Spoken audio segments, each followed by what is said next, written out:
Hello everyone, welcome to our YouTube channel పవనేహ.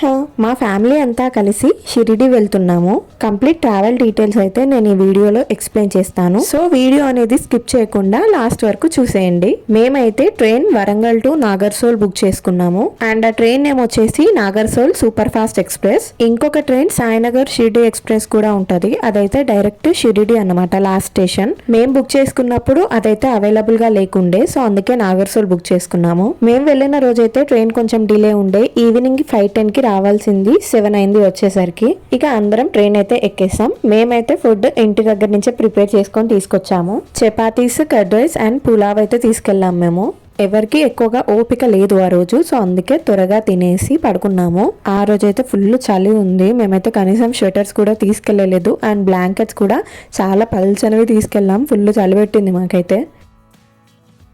So next day morning లేచి త్వరగా fresh up అయ్యామన్నమాట. చూడండి, అప్పటికి అందరూ బ్లాంకెట్స్ కప్పుకొనే ఉన్నారు. ఫుల్ చలి ఉంది మేము వెళ్ళినప్పుడు.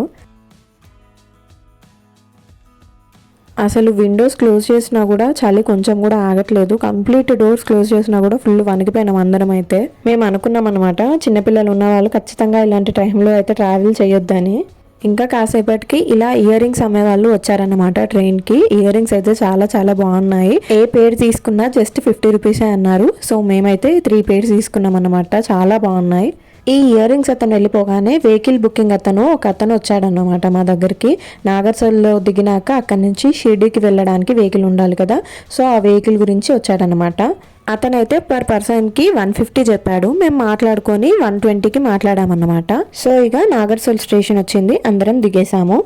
అతను చెప్పాడన్నమాట, స్టేషన్ నుంచి బయటికి రాగానే ఇలా వెహికల్స్ ఉంటాయి, అక్కడ ఆగండి అని చెప్పారు. సో మేమైతే అక్కడికి వెళ్ళి ఆగాము. ఈ లోపు ఇంకొక అతను వచ్చాడన్నమాట. 100కి తీసుకెళ్తా అన్నాడు అతను షిర్డీకి. ఇక 100 అంటే బెటరే కదా అని మేము కూడా ఆయనతో వెళ్తున్నాము. ఈ లోపు మాతోటి ట్రైన్లో మాట్లాడిన పర్సన్ వచ్చేసి అతనితో గొడవ పెట్టుకున్నాడు అనమాట. ఇక మేము కూడా అన్నామన్నమాట, 100కి అయితేనే వస్తాము లేదంటే రాము అనేసి అన్నాము. సో అతనిగా సర్లేండి 100కి తీసుకెళ్తానని వాళ్ళ వెహికల్ దగ్గరికి తీసుకెళ్లాడు. అక్కడికి వెళ్ళి మొత్తం లగేజ్ అంతా కార్లో పెట్టినాక మళ్ళీ 120 అన్నాడు పర్ పర్సన్ కి. ఇక మాకు ఫుల్ కోపం వచ్చి ఆ వెహికల్ అయితే క్యాన్సిల్ చేసుకున్నాము. మళ్ళీ ఇంకొకతను వచ్చి నేను 100కే తీసుకెళ్తా రండి అంటే ఇక సరే అని వెళ్ళామన్నమాట. అతని వెహికల్ ఏమో స్టేషన్ కి ఇంకొక సైడ్ ఉంది. నార్మల్ గా అన్ని వెహికల్స్ అయితే స్టేషన్ కి ఇంకొక సైడ్ ఉంటే ఇతని వెహికల్ మాత్రం స్టేషన్ కి ఇంకొక సైడ్ ఉందన్నమాట. సో ఇక మళ్ళీ ఆ ప్లాట్ఫామ్స్ అన్ని దాటి ఇంకొక సైడ్ వచ్చాము మేము. ఇక్కడ హిందీ రాని వాళ్ళకైతే కొంచెం కష్టం అనే చెప్పొచ్చు. మనుషులను అయితే ఈజీగా పిక్చర్లను చేసేస్తారు. ఒకవేళ ఎవరైనా వెళ్లే వాళ్ళు ఉంటే వాళ్ళకి చెప్తున్నా, నాగర్సోల్ టు షిర్డీ అయితే 100 to 120 అలానే తీసుకుంటారు, అంతకు మించి అయితే తీసుకోరు. ఇక మేము వెళ్ళిన వెహికల్ అయితే కరెక్ట్ గా ఒక 5 మెంబర్స్ పడతారేమో వెనకాల. అసలు ఆ రోడ్డు మొత్తం అంతా ఎంత దారుణంగా ఉందో, చాలా ఘోరంగా ఉంది. అసలు నాగర్సోల్ టు షిర్డీ వెళ్తుంటే మాత్రం తిన్నామన్నా అసలు ఒక టిఫిన్ సెంటర్ కానీ ఎవ్వి కనిపించలేదు. ఇదే రూట్ లో మనకి ఎయిర్పోర్ట్ వే కూడా కనిపిస్తుంది అన్నమాట, షిరిడి ఎయిర్పోర్ట్ ది. ఇక సిటీ ఎంటర్ అయ్యాక కొంచెం మనుషులు, బిల్డింగ్లు అవన్నీ కనిపించాయి అన్నమాట. ఇదే వేలో మనకి శ్రీ సాయిబాబా హాస్పిటల్ కూడా కనిపిస్తుంది అన్నమాట. మేబీ అది అక్కడ గవర్నమెంట్ హాస్పిటల్ ఏమో. మాకైతే నాగర్సోల్ టు షిర్డీకి రావడానికి 1 అవర్ పట్టింది. ఇక మేము బుక్ చేసుకున్న ఆశ్రమం అయితే వచ్చిందనమాట. మేము బుక్ చేసుకున్నది సాయి ఆశ్రమ్ భక్త నివాస్. సో మేమందరం దిగేసి లోపలికైతే వెళ్తున్నాము. వెళ్లే ముందు ఒకసారి బ్యాగ్స్ చెక్ చేసుకుందాం అనేసి అన్ని బ్యాగ్స్ కౌంట్ చేస్తున్నాం అనమాట. ఆశ్రమం ముందైతే ఇలా దానిమ్మ కట్ చేసుకొని ఇలా అమ్ముకునే వాళ్ళు చాలా మంది ఉన్నారు. ఒక గ్లాస్ వచ్చేసి 50 రూపీస్ అట. అది మేము వెళ్లే ముందు యూట్యూబ్లో చూసాము ఆశ్రమం ఎలా ఉంటుందని. బట్ డైరెక్ట్ చూస్తే మేము అనుకున్న దానికంటే చాలా చాలా పెద్దగా ఉంది. అండ్ ఆశ్రమం చుట్టూ చెట్లు కూడా ఎంత బాగా పెట్టారో, అసలు ఫుల్ గ్రీనరీతోనే ఉంది ఆశ్రమం మాత్రం. దీంట్లోనే మనకు చిన్న చిన్న షాప్స్ కూడా ఉన్నాయన్నమాట. బుక్ స్టాల్స్ లాంటివి, జిరాక్స్ షాప్ లాంటివి ఉన్నాయి. అండ్ దీంట్లో జస్ట్ వాటర్ బాటిల్ వచ్చేసి 10 రూపీసే అన్నమాట లీటర్ది. బయట అయితే కొంచెం కాస్ట్ ఎక్కువగా ఉంటుంది. సో దీంట్లో మాత్రం జస్ట్ 10 రూపీసే. మేము ఇక్కడ రూమ్స్ వచ్చేసి మేము ఆన్లైన్లో బుక్ చేసుకున్నాం అన్నమాట. సో మేము ఆల్రెడీ బుక్ చేసుకున్నాం కదా, వెళ్ళగానే మాకు కీస్ ఇచ్చేస్తారేమో అనుకున్నాము. బట్ అక్కడ వెరిఫికేషన్ చేసేది కూడా చాలా ఉంటుంది. వెరిఫికేషన్ కోసం కావాల్సిన అయితే మెయిన్గా మనం బుక్ చేసిన రిసిప్ట్ ఉంటుంది కదా రూమ్ బుకింగ్ది, అది ఉండాలి ఖచ్చితంగా. అండ్ ప్రతి ఒక్కరి ఆధార్ కార్డ్ జిరాక్స్ అయితే ఉండాలి. ఇక్కడ చాలా రోస్ ఉంటాయన్నమాట. రో నెంబర్ 1, 2 అలా ఉంటాయన్నమాట. ఆఫ్లైన్లో బుక్ చేసుకుంటారు కదా వాళ్ళ కోసం అనేసి. ఆఫ్లైన్ ఆర్ ఆన్లైన్ ఎలా బుక్ చేసుకున్నా సరే డాక్యుమెంట్ వెరిఫికేషన్ అయితే ఖచ్చితంగా ఉంటుంది. సో ఈ బుకింగ్ అనేది ఎవరైతే బుక్ చేస్తారో వాళ్ళతోటి రిలేషన్ అయితే అందరికీ ఏంటి అని అడిగి అక్కడ రాసుకుంటారు. యాక్చువల్లీ మాది పవన్ బుక్ చేశాడన్నమాట రూమ్స్. సో నా ఆధార్ కార్డులో నా నేమ్ వేరేగా ఉంటుంది కదా, మలయాళ నేహ అనేది ఉండదన్నమాట, శ్రీరామ్ నేహ అనేది ఉంటుంది. సో ఇక అక్కడ మ్యారేజ్ సర్టిఫికేట్ అడిగారనమాట. మా దగ్గర లేదు కాబట్టి పెళ్లి కార్డు ఉంటుంది కదా అది చూపించాము. ఎవరికైనా సరే ఇలా ఆధార్ కార్డులో సపరేట్ నేమ్ ఉన్న వాళ్ళైతే ఖచ్చితంగా మీ మ్యారేజ్ సర్టిఫికేట్ జిరాక్స్ తీసుకెళ్ళండి. అండ్ ఇక్కడ రూమ్ కాస్ట్ వచ్చేసరికి ఒక్క రూమ్కి జస్ట్ 250 రూపీస్ మాత్రమే పర్ డేకి. Very very reasonable. అసలు నేను ఎక్కడా కూడా ఇంత తక్కువ కాస్ట్లో రూమ్ది అయితే చూడలేదన్నమాట. అదే బుకింగ్ కౌంటర్ దగ్గర మనకి దర్శనం పాస్ కూడా ఉంటుంది అన్నమాట. పర్ పర్సన్కి 200 రూపీస్. అంటే స్పెషల్ దర్శనం అని చెప్పుకోవాలి. స్పెషల్ దర్శనం కాస్ట్ వచ్చేసి 200 రూపీస్ అనమాట. మేమైతే ఆ బుకింగ్ ఎలా ఏం చేసుకోలేదన్నమాట. డైరెక్ట్ దర్శనానికి వెళ్ళిపోయాం మేము. అక్కడ మనకి బుకింగ్ కౌంటర్ దగ్గర దర్శనం డీటెయిల్స్ కూడా ఒక బోర్డు మీద రాసి పెడతారన్నమాట. ఆరతి దర్శనం ఎప్పుడు అవుతుంది, మిగతా దర్శనాలు ఎప్పుడు ఉంటాయి అనేసి అక్కడ కంప్లీట్ డీటెయిల్స్ ఇన్ఫర్మేషన్ అంతా ఉంటుంది. ఇక్కడ ఇలా చాలా బ్లాక్స్ ఉంటాయన్నమాట. మేము వెళ్ళిన ఆశ్రమంలో మేము వెళ్ళే దారిలో ఇక్కడ పిల్లలు ఆడుకోవడానికి చాలా గేమ్స్ కూడా ఉన్నాయన్నమాట. జారుడు బండ అలాంటివి. మాదొచ్చేసి ఎల్ బ్లాక్ అన్నమాట. ఇది లాస్ట్లో ఉంటుంది. ఇక్కడ లోపలికి వెళ్ళాక మళ్ళీ వెరిఫికేషన్ ఉంటుంది అన్నమాట. మనకి అక్కడ బుకింగ్ దగ్గర ఒక స్లిప్ ఇస్తారు మన బుకింగ్ అయిపోయినట్టు. సో అది ఇక్కడ వీళ్ళకి చూపిస్తేనే మనకి కీస్ ఇస్తారన్నమాట. మేము 2 రూమ్స్ బుక్ చేసుకున్నాం అన్నమాట. సో 2 రూమ్స్ సెకండ్ ఫ్లోర్లోనే వచ్చాయి. ఎందుకో లిఫ్ట్ రావడానికి టైం పట్టింది. సో మేము ఇక స్టెప్స్ ద్వారానే పైకి వెళ్ళిపోయాము. అక్కడ లిఫ్ట్ దగ్గర మనకి డీటెయిల్స్ కూడా ఉంటాయన్నమాట. ఏ రూమ్ వచ్చేసి ఏ ఫ్లోర్లో ఉంటుందో. ఇక చెప్పాను కదా స్టెప్స్ ద్వారానే మేము పైకి ఎక్కామన్నమాట. చాలా లగేజ్ ఉండే అదంతా పట్టుకొని పైకి ఎక్కాము. మా మామయ్య అయితే వెయిట్ చేసి లిఫ్ట్లోనే వచ్చాడనమాట పైకి. సో పైకి వెళ్ళాక మళ్ళీ వెరిఫికేషన్ ఉంటుంది అన్నమాట. మళ్ళీ మనకి చిన్న రిసిప్ట్ అదంతా అక్కడ కూడా చూపించాలి. మా 2 రూమ్ నెంబర్లు అయితే ఒకటి 70, ఒకటి 80 అన్నమాట. 2 పక్కకి రాలేదు, చాలా దూరంలో వచ్చాయి. ఇక ముగ్గురు ఒక రూమ్లో, ముగ్గురు ఇంకో రూమ్లో ఉన్నామన్నమాట మేము. 250కి రూమ్ చాలా వర్త్ అని చెప్పొచ్చు. అసలు చాలా చాలా బాగుండే రూమ్ కూడా. చాలా నీట్గా ఉంది. మెయిన్గా రూమ్లో వచ్చేసి 3 బెడ్స్ ఉంటాయన్నమాట. బ్లాంకెట్స్ వాళ్ళే ఇస్తారు, పిల్లోస్ కూడా వాళ్ళే ఇస్తారు. అండ్ ఇక్కడ వాష్రూమ్స్ కూడా చాలా నీట్గా ఉన్నాయన్నమాట. నేను భయపడ్డా ఫస్ట్ ఎలా ఉంటుందో ఏమో అనేసి, కానీ బాగానే ఉన్నాయి రూమ్స్. అండ్ రూమ్కి వెంటిలేషన్ కూడా చాలా బాగుంది. అండ్ మనకి కావాలనుకుంటే ఇక్కడ ఏసీ రూమ్స్ కూడా ఉన్నాయన్నమాట. ఆ కాస్ట్ వచ్చేసరికి 600 అన్నమాట పర్ డేకి. అందరం త్వరగా రెడీ అయిపోయి దర్శనానికి అయితే స్టార్ట్ అయిపోతున్నాము మేము. ఇక దర్శనానికి వెళ్తే ఎంత టైం అవుతుందో మనకు తెలియదు కాబట్టి వెళ్ళేటప్పుడే తినేసి వెళ్దామని అనుకున్నాము. సో ఇక్కడే ఈ భక్త నివాసంలోనే మనకి ఫ్రీ భోజనం అయితే ఉంటుందన్నమాట. అప్పటికే అందరం ఫుల్ ఆకలితో ఉన్నాము. మార్నింగ్ చపాతీస్ తిని మళ్ళీ ఏం తినలేదు కదా, సో ఫుల్ ఆకలేసిందిగా. ఇది ఎక్కడ ఉంటుందంటే ఫ్రీ భోజనం అనేది మనం ఎంటర్ అవుతాం కదా సాయాశ్రమ భక్త నివాస్కి, సో దాని ఎదురుగానే ఉంటుంది. సో మేము వెళ్ళేసరికి కొంచెం చాలా మందే ఉన్నారన్నమాట. ఇక్కడ ఇలా ప్లేట్స్ పెడతారు, అది తీసుకొని మనం లైన్లో నిలబడాలన్నమాట.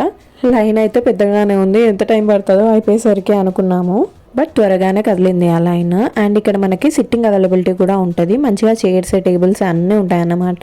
నార్మల్గా ఇక్కడ మనకి ప్రొవైడ్ చేసేది అయితే ఒక chapati, sambar, white rice and 2 types of curries అయితే ఇస్తారు. వాటర్ అయితే ఉండవు ఇక్కడ, మన ఓన్ బాటిల్స్ మనం క్యారీ చేసుకోవాలి. అండ్ వాటితో పాటు ఒక కోవా స్వీట్ కూడా పెట్టారన్నమాట. అండ్ ఫుడ్ విషయానికి వస్తే అది ఎలా ఉందంటే ఓన్లీ చపాతీ తప్ప మనం అక్కడ ఏమీ తినలేము. అంత ఘోరంగా ఉండే ఫుడ్ అయితే, అసలు ఫుల్ స్పైసీ, ప్రతి ఒక్కటి చాలా కారంగా ఉండే అన్నమాట. నేనైతే ఇలా ఉంటుందని అస్సలు ఎక్స్పెక్ట్ చేయలేదు. యూట్యూబ్లో చూస్తేనేమో చాలా బాగుంటుంది ఫుడ్ అని అన్నారు, బట్ అస్సలు అంటే అస్సలే బాగాలేదు. ఫ్రీగా వచ్చిన దానికి వంకలు పెడుతున్నారని అయితే అనుకోకండి. నార్మల్గా ఒక్క ఐటెం పెట్టినా కూడా అది బాగుంటే మంచిగా అనిపిస్తుంది, బట్ అన్ని ఐటమ్స్ పెట్టారు, ఏ ఒక్కటి బాగాలేదన్నమాట దాంట్లో. నార్మల్గా అసలు మేము తినలేకపోయాం, కడుపులో మొత్తం మంట వచ్చేసింది. అక్కడ డ్రింకింగ్ వాటర్ అని ఒకటి పెడతారు కానీ అది మన వాటర్ లెక్క అయితే ఉండవు, చాలా ఉప్పు నీళ్ళు అవైతే. మేము అందరం తినేసి కిందికైతే వచ్చేసాము. ఈలోపే ఒక బస్సు మూవ్ అవ్వడం స్టార్ట్ అయిందన్నమాట. సో ఇక్కడ నుంచి మనకి టెంపుల్కి ఫ్రీ బస్సెస్ అయితే ఉంటాయన్నమాట. సో ఈ బస్సు ఉంటుంది అనుకున్నాము, బట్ వెళ్ళిపోయింది అది. ఇక ఇంకో బస్ కోసం వెయిట్ చేసే గ్యాప్లోనైతే మేము ఆ మంట తట్టుకోలేక అందరం లస్సీ అయితే తాగామన్నమాట. ఇలా ఎందుకు చెప్తున్నానంటే నార్మల్గా ఎవరికైనా అల్సర్ ప్రాబ్లం లాంటివి ఉన్నా కూడా అక్కడ అస్సలు తినకండి, మెయిన్గా బయటనే ప్రిఫర్ చేయండి. ఇక కాసేపు వెయిట్ చేసి బస్సు రాకపోవడంతో ఇక మేమే బయట వెహికల్ మాట్లాడుకొని వెళ్ళిపోదాం అనేసి బయటకు వచ్చాము. ఇలా బయటికి రాగానే ఇక్కడ గుర్ర బండ్లు కనిపించాయన్నమాట. ఇక్కడ నుంచి మనకి షిర్డీ టెంపుల్ వరకు తీసుకెళ్తుంది అన్నమాట. పర్ పర్సన్కి 50 రూపీస్ అలా తీసుకుంటారు. ఇక మాకు అప్పటికే కొంచెం లేట్ అయిపోయిందనేసి త్వరగా ఆటో ఎక్కేసాం అనమాట. మళ్ళీ దాని మీద వెళ్తే ఇంకా లేట్ అవుతుందని. అక్కడి నుంచి మనకి షిర్డీ టెంపుల్కి పర్ పర్సన్కి 20 రూపీస్ తీసుకుంటారు ఆటో ఛార్జ్ అయితే. మనకి సాయాశ్రం భక్త నివాస్ నుంచి టెంపుల్కి అయితే 2 కిలోమీటర్స్ అలా ఉంటుంది. మనకి ఇక్కడ దిగినాక కూడా పెద్ద స్కామ్ అనేది ఉంటుందన్నమాట. ఇక్కడ కనిపిస్తున్నాయి కదా కొన్ని షాప్స్, అక్కడ వాళ్ళు పిలుస్తారన్నమాట మనల్ని ఫ్రీ మొబైల్ లాకర్స్ అని, ఫ్రీగా పెట్టుకుంటామని పిలుస్తారు. బట్ అక్కడ అస్సలు అలా ఉండదన్నమాట. వాళ్ళ దగ్గర ఎంతో కొంత షాపింగ్ చేస్తేనే మనకి ఫ్రీగా ఇస్తారు. మనం అసలు ఎక్కడ వేరే దగ్గర పెట్టొద్దు. టెంపుల్లోనే మనకి ఫ్రీ లాకర్స్ అనేటివి ఉంటాయి. చెప్పులకైనా ఫోన్స్కైనా ఫ్రీ లాకర్స్ అనేటివి ఉంటాయన్నమాట. ఇక మేము టెంపుల్ లోపలికి అయితే వెళ్తున్నాము. వెళ్ళగానే ఇక్కడ మనకి బుకింగ్ కౌంటర్ ఇంకొకటి ఉంటుంది అన్నమాట. చెప్పా కదా ఫస్టే పాస్ బుకింగ్ అన్నమాట. ఇది అంటే మనకి విఐపి దర్శనం లాగా అన్నమాట. కొంచెం ఫాస్ట్గా అయిపోతుంది దర్శనం అనేది, అంతే. నేను చెప్పా కదా మొబైల్ లాకర్స్ అనేసి, అది ఇదే అన్నమాట. దాని పక్కకే మనకి ఫ్రీ షూ స్టాండ్ కూడా ఉంటుంది. వాళ్ళు ఒక బ్యాగ్ ఇస్తారన్నమాట, అందులోనే చెప్పల్స్ అన్నీ పెట్టాలి. వాళ్ళకి ఇచ్చినాక వాళ్ళకి మనకు ఒకటి రిసిప్ట్ ఇస్తారు. అది రిటర్న్లో మళ్ళీ మనం వాళ్ళకి ఇస్తేనే వాళ్ళు మన వస్తువులు అనేటివి మనకి ఇస్తారు. అండ్ ఇది వచ్చేసి ఫోన్ లాకర్ అన్నమాట. ఇట్లా ఇక్కడ కూడా ఒక రిసిప్ట్ ఇస్తారన్నమాట. మనకు ఒక బ్యాగ్ ఇస్తే అందులో మన ఫోన్స్ అన్నీ పెట్టేసుకోవాలి. ఇక మావన్నీ అక్కడ అప్పచెప్పేసి మేమైతే దర్శనానికి లోపలికి వెళ్ళాము. లోపలైతే ఫోన్స్ అస్సలే అలా ఉండదండి. సో ఇక మా దర్శనం అయితే కంప్లీట్ అయింది. ఆల్మోస్ట్ ఒక 2 hours అలా పట్టిందన్నమాట మా దర్శనం కంప్లీట్ కావడానికి. చాలా టైం పట్టింది. ఇక బయటకు వచ్చినాక మా ఫోన్స్, చెప్పల్స్ అన్నీ తీసుకొని అయితే మేము బయటికి స్వీట్స్ తీసుకోవడానికి అయితే వచ్చాము. షిరిడి అంటేనే మనకు ఫస్ట్ గుర్తొచ్చేది అక్కడి కోవా అన్నమాట. ఎంత స్పెషల్, ఎంత టేస్టీగా ఉంటుందో అందరికీ తెలుసు. సో ఇక్కడ మేమైతే అందరికీ ప్రసాదంగా ఇవ్వాలి కదా వెళ్ళినందుకు. సో దానికోసం కోవా అయితే తీసుకుంటున్నాము. నేనైతే ఇది సెకండ్ టైం అన్నమాట షిరిడి వెళ్ళడం. మా చిన్నప్పుడు వెళ్ళాము, అప్పుడు తిన్న కోవా టేస్ట్ అయితే నాకు ఇప్పటివరకు మర్చిపోలేదన్నమాట. అంత బాగుంటుంది అక్కడిది. ఇక అవన్నీ తీసుకున్నాక నెక్స్ట్ మేము టూర్స్ అండ్ ట్రావెల్స్ దగ్గరికి అయితే వచ్చాము.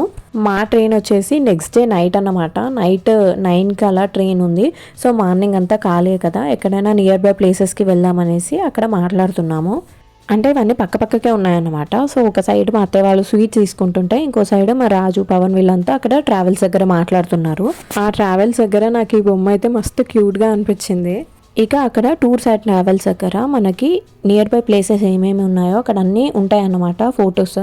అటు ఆ డిస్కషన్ అవుతుంటే ఇక్కడ బ్లాక్ బీట్స్ ఉంటాయి కదా షార్ట్వి, అవి అమ్మేటోడు వచ్చాడనమాట. సో నాకు ఇది నచ్చింది, తీసుకున్నాను. ఒకటి 30 రూపీస్ పడ్డది. ఇక మహారాష్ట్ర అంటేనే అక్కడ చాట్ ఎంత ఫేమసో అందరికీ తెలుసు అన్నమాట. చాలా బాగుంటుంది అని అంటారు కదా. సో మేము కూడా ఏదైనా చాట్ తినేసి వెళ్దాము అనేసి అనుకున్నాము. ఏ హోటల్కి వెళ్ళినా ఎంతో దారుణంగా ఉన్నాయంటే కాస్ట్లు, అసలు ఒక్కొక్కటి 200, 300 అలా ఉంది, జస్ట్ సింగిల్ ఐటమ్ మాత్రమే. ఇలా మేము కొంచెం దూరం నడుచుకుంటూనే వెళ్ళాం అనమాట. ఏదైనా కనిపిస్తే షాపింగ్ చేద్దామనేసి నడుచుకుంటూనే వెళ్ళాం. బట్ మాకేం కనిపించలేవు. ఇలా డ్రెస్సింగ్ షాప్స్ అండ్ ఇలా ఫుడ్ స్టాల్స్ ఇవే ఉన్నాయి, వేరే ఏమైతే లేవు అక్కడ. అక్కడ తిందామంటే అన్ని పెద్ద పెద్ద హోటల్సే ఉన్నాయన్నమాట. నార్మల్గా చాట్ కోసం అంత పెద్ద హోటల్కి అయితే వెళ్ళలేము కదా. సో ఇక అక్కడ రోడ్ సైడ్ చాట్స్ ఏమన్నా ఉంటాయి కదా, అవి తిందాం అనుకున్నాము. ఇక అప్పటికే అందరికీ కళ్ళు గుంజుతున్నాయని ఆటో ఎక్కేసి సాయాశ్రమం దగ్గరికి అయితే వచ్చేసాము. ఆ ఆశ్రమానికి ముందే ఇలా ఒక చాట్ సెంటర్ ఉందన్నమాట. ఇక అక్కడి ఫేమస్ పావ్ బాజీ తెలుసు కదా మనకి. సో అదైతే ఆర్డర్ చేసాము. అండ్ మా మామయ్య అయితే వెజ్ ఫ్రైడ్ రైస్ ఆర్డర్ చేశాడు. మాకైతే ద వరస్ట్ ఎక్స్పీరియన్స్ అని చెప్పాలి. అసలు ఒక్కదాని టేస్ట్ కూడా బాగాలేదు. అసలు అక్కడ చాట్ ఎంత ఫేమస్, ఎంత బాగుంటుందో అనుకున్నాం మేము, బట్ అస్సలు బాగాలేదు టేస్ట్ అయితే. అసలు ట్రై చేయకండి ఎవరు. సో ఇక అందరం లోపలికి అయితే వెళ్ళిపోయాము. ఈ ఆశ్రమంది నైట్ వ్యూ అయితే చాలా చాలా బాగుందన్నమాట. ఇలా వాటర్ ఫాల్స్ అన్నీ ఉన్నాయి, లైటింగ్స్ కూడా చాలా బాగా పెట్టారు. సో ఇక్కడ కొన్ని ఫొటోస్ దిగేసి అయితే పైకి వెళ్ళి ఫ్రెష్ అప్ అయిపోయామన్నమాట. ఇక ఫ్రెష్ అయ్యి కాసేపు రెస్ట్ తీసుకొని మళ్ళీ నైట్ డిన్నర్ కోసం అయితే కిందికి వచ్చాము. అండ్ మా ఆశ్రమం ఎదురుగానే ఒకటి విజయవాడ టిఫిన్స్ అనేది ఒకటి ఉందన్నమాట. ఆంధ్ర టిఫిన్స్ అండ్ మీల్స్ అని. ఎవరైనా ట్రై చేయాలి అనుకుంటే ఇక్కడ ట్రై చేయొచ్చు. చాలా చాలా బాగుండే టేస్ట్ అయితే. మెయిన్గా ఇక్కడి పూరి అండ్ పెరుగన్నం టేస్ట్ అయితే నేను అస్సలు మర్చిపోను, చాలా బాగుండే టేస్ట్. ఇక మేము తినేసి మళ్ళీ ఆశ్రమం దగ్గరికి వెళ్తుంటే ఇక్కడ ఒక అతను ఉన్నాడనమాట. ఇలా ట్రావెల్స్ వాళ్ళే వీళ్ళు కూడా. సో నెక్స్ట్ డే మేము ఎక్కడికి వెళ్ళాలో అంతా మాట్లాడుకున్నాక లాస్ట్లో అతను అడ్వాన్స్ ఇవ్వమంటున్నాడు. అసలు ఎవరో తెలియకుండా అడ్వాన్స్ ఇవ్వలేం కదా, సో ఇవ్వలేదు. సో అతని డీటెయిల్స్ అయితే తీసుకున్నాం అన్నమాట. నెంబర్ తీసుకున్నాము. సో నెక్స్ట్ డే అయితే మేము మంచి ప్లేస్కి వెళ్ళాము. ఒక పవర్ఫుల్ టెంపుల్కి వెళ్ళాము. ఆ టెంపుల్ ఏంటో తెలుసుకోవాలంటే ఖచ్చితంగా నెక్స్ట్ వచ్చే వీడియోస్ అయితే చూడండి. That's it guys. మా వ్లాగ్ కనుక మీకు నచ్చినట్టయితే కింద కమెంట్ చేసేయండి. And please don't forget to like, share and subscribe to our channel పవనేహ.